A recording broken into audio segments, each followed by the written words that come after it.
prophète Thieno Eba Jacques, président fondateur de l'église évangélique des Amis de Jésus-Christ. C'est avec joie que j'accueille l'équipe de Béni TV. Je vais bénir le Seigneur pour la vie des autorités et les autorités de cette nation.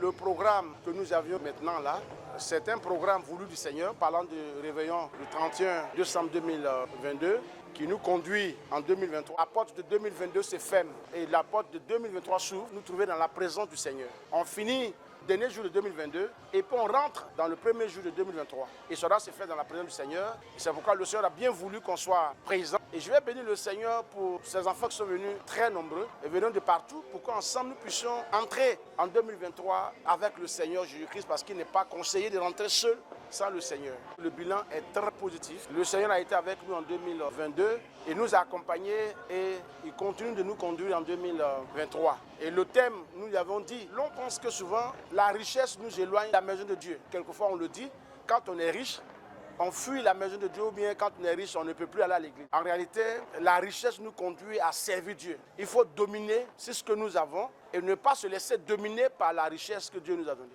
On peut servir Dieu avec nos biens. Et nous avons dit que nous avons été rachetés par le Seigneur. Ce n'est pas à prix d'argent.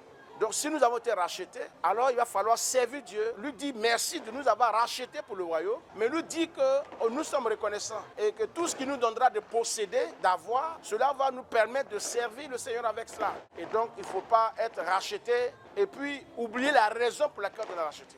On est racheté pour servir le Seigneur.